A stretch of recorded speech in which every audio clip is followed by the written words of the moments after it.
At this moment, we go back live to Mexico, where President Sheinbaum is addressing the military parade for the 115th anniversary of the beginning of the Mexican Revolution. Let's listen.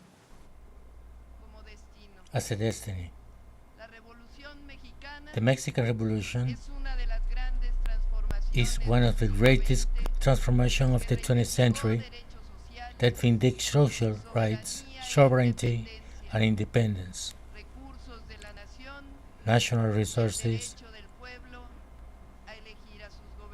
and to the right of the people to select their governors. The revolution was an arm raising against Porfirio Diaz, the dictator, who headed during 34 years an oppression regime with authoritarianism. Porfirio Diaz was presented as a defender of the order and progress, but in reality, he was building an authoritarian regime based on repression, fear, and forced submission of the people. Under his command, the elections became simulated, where results were decided beforehand, and anyone who opposed was persecuted, in jail, or silenced. All this, by this time, he was giving resources to foreign companies. He upheld, took land from the nationals to give to the foreign personnel. He became the owner of the land into laborers. He also kept the worker with bigger debts. So, in the farms, mines, and factories, the working time was inhuman, miserable salaries, and punishment for the ones who tried to protest. Repression to the indigenous people was cruel. The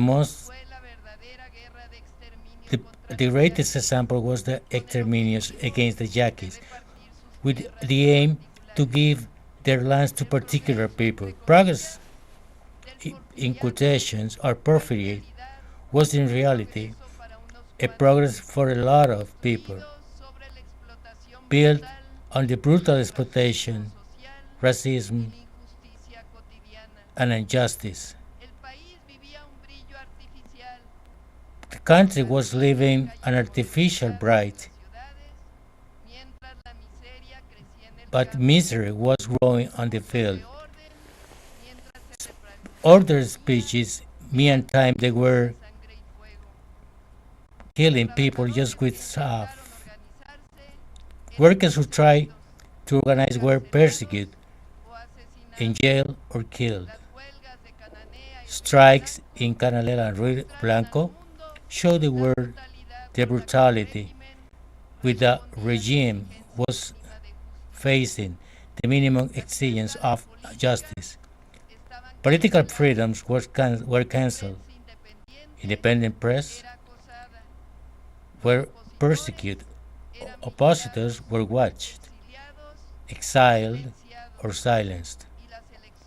And the elections, as I said before, were not just a similar reality.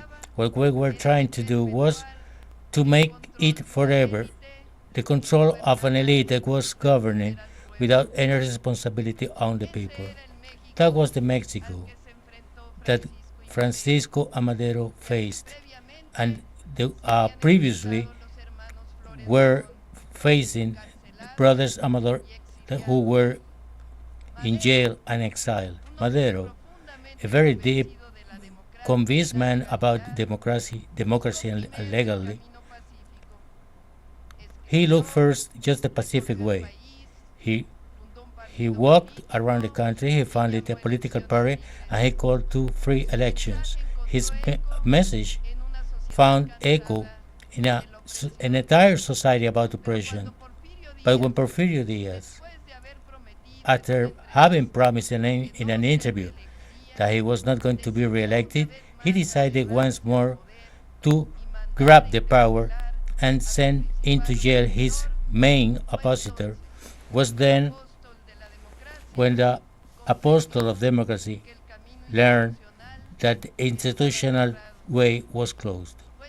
It was in that dark time, after he was detained and when he escaped to USA, when he took a decision who changed the history of the nation.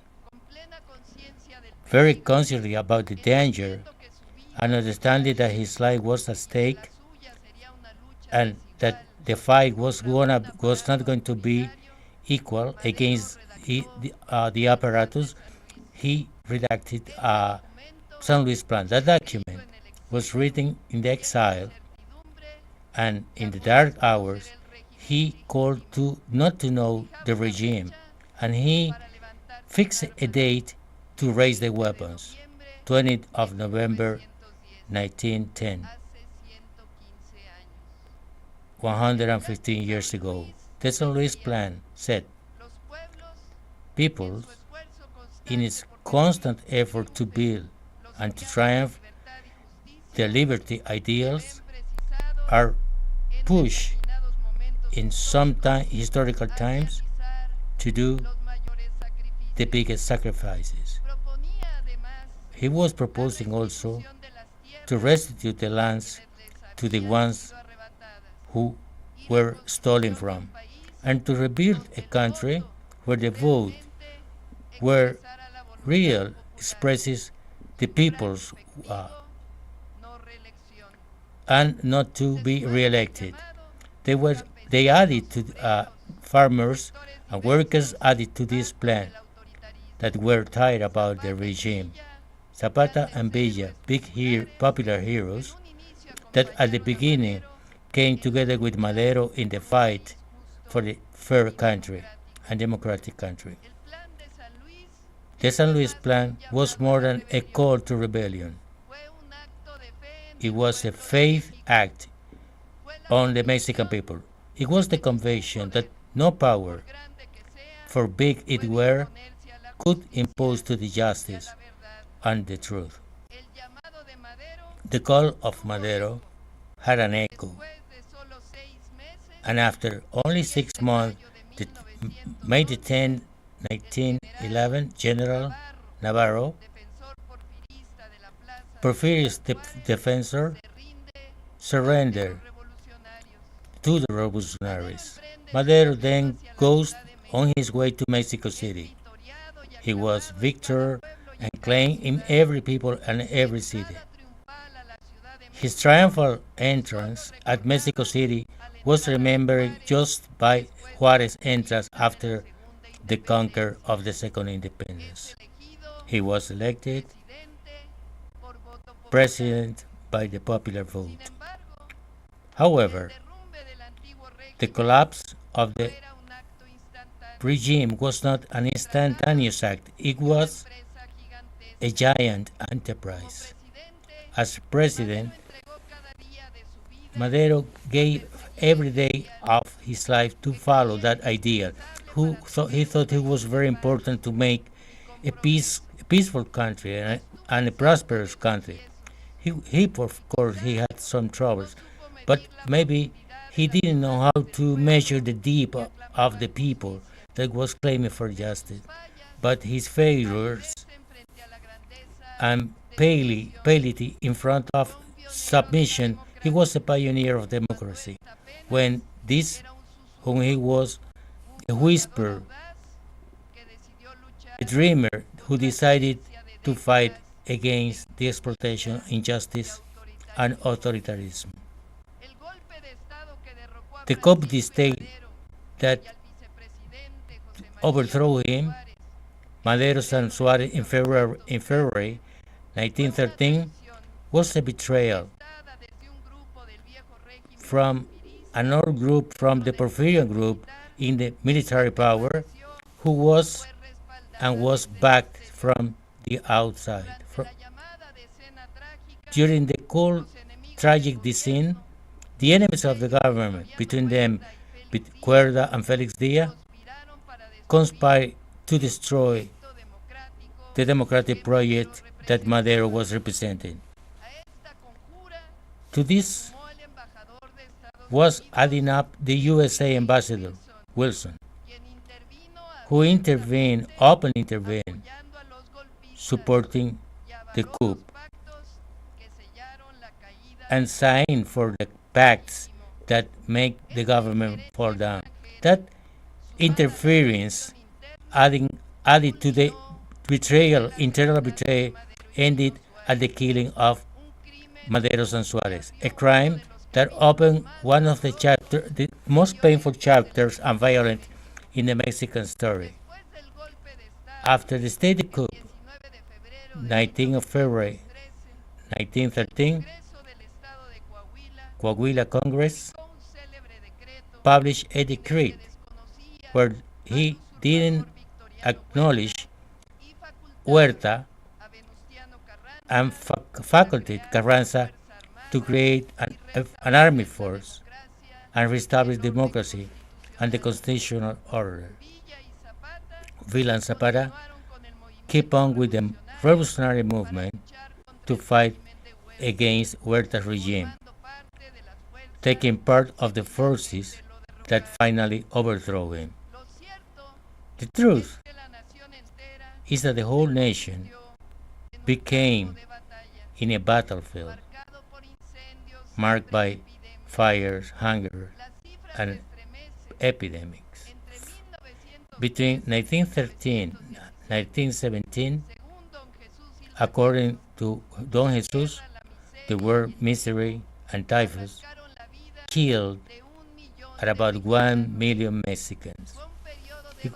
It was a painful period, betrayal, but also an outstanding moment in which the people's spirit, hardened by the tragedy, keep on working to get the country Madero's dream. The Mexican Revolution was written in the Constitution 1917, the most advanced in the world according to social justice. They acknowledge the main demands of the people: the right of the farmers to their land, the minimum wage, the 8-hour journey, the syndical organization, the security, social security, the right to education, and in spite of heavy pressure from companies and governments, foreign, we recover for the nation the natural resources. Lázaro Cárdenas, the general, some years later, he wrote the 1917 Constitution. More than following lining what happened after, today I want to emphasize in the 34 years of Porfirism and the revolution, because it is a responsibility, historical responsibility, because who today are vindicating the hard hand, the force over the law, the ones that vindicate the far right hand, where only are enjoyed by privileged people. They don't know the Mexican history or our people. The Porfiriat from then is the same one that they want to call now. They want to take hold out the exterminium, the slavery, to a silent press and a imposed peace. We cannot forget also the period of the actual transformation, 36 years of regressions, poverty, inequality, corruption, and privilege. The period, neoliberal period. Four transformations have marked the history of Mexico: independence, the reform, revolution that were armed, and the fourth, a transformation that is pacific, decided majority by the Mexican people that vindicate justice, liberty, democracy, and shared prosperity. Transformation that began in 2018 is strong because there is honesty, results, and love to the people. Because when a people acknowledge its history, its dignity, and its collective force, defends its conquerors, that is why today, with the force of our collective memory, I assert Mexico is never going to walk back. Peace and tranquility are fruits of the justice. That is why they have not resounded any speech that called for violence as a way, that glorify to impose or pretend to restore a privileged country for some people. The one who convokes violence is wrong. The one who calls for hate is wrong. The one who thinks that force is going to substitute justice is wrong. The one who calls for a foreign intervention is wrong. The one who calls and thinks that going together with foreigners is wrong. The one who thinks that women are weak is wrong.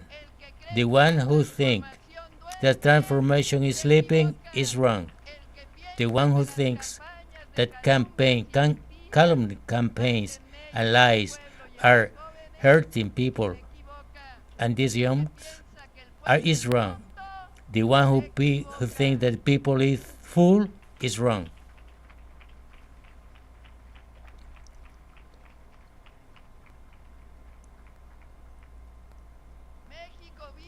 Mexico lives a moment that before it looks impossible. Today the power is not used to submit, but to serve. There are no impositions or privilege. There is a constitution, there is democracy, and there is a government that listens, respects, and answers to the people. Today, liberty are not only for the top ones. They are done from below, from every neighborhood, from every community, from every voice that speaks with dignity. Because in Mexico, nobody is going to be silenced. Nobody is persecuted. We're listening to the President of Mexico, Claudia Sheinbaum, at the 115th anniversary. Let's continue. Who have done from corruption his way of life. Nothing can be hoped from some medias that use their space to calumniate. Some that comment and change opinion according to convenience, or the powerful that are blind for ambition. That is why we remember the history, and we know that when a government walks with the people, nothing or nobody can bend it.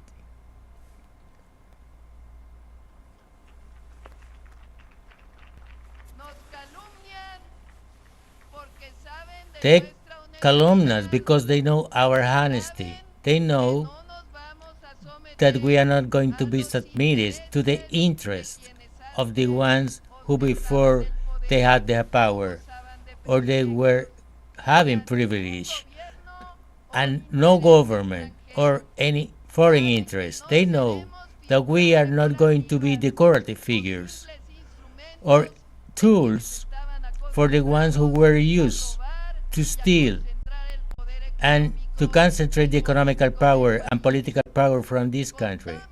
We counted with the back of the majority of the Mexicans, above all, the ones who were historically forgotten, because we are looking for prosperity, because we know that for the good of everyone, first the poor, and with the people, you can do everything or you can do anything.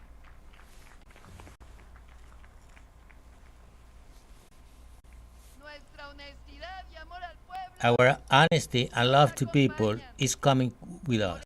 That is why that calm campaign never is going to hurt us, because people know that we are not going to bend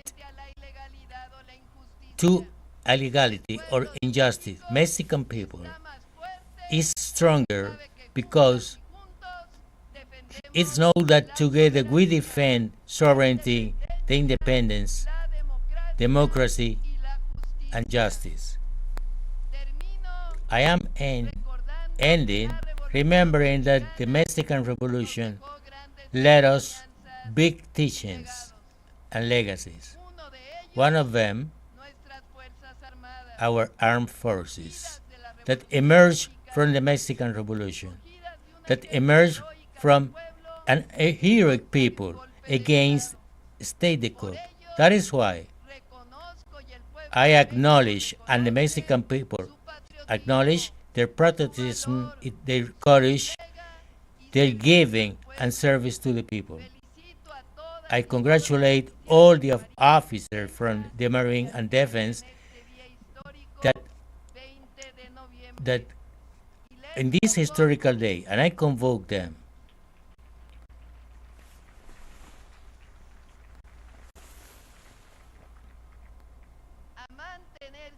to keep always high loyalty to people and love to the homeland.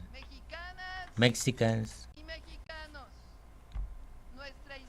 our history has shown once and once again, when we walk together with the principles that have guided us, nothing is going to stop us. Mexico advances today more than ever with the people, with dignity and memory. Mexico advances, but on the honesty path, peace, democracy, and justice. Long live the Mexican Revolution. Long live Francisco Madero. Long live Zapata. Long live Villa. Long live Carranza. Long live free, sovereign Mexico. Long live Mexico. Long live Mexico. Long live Mexico.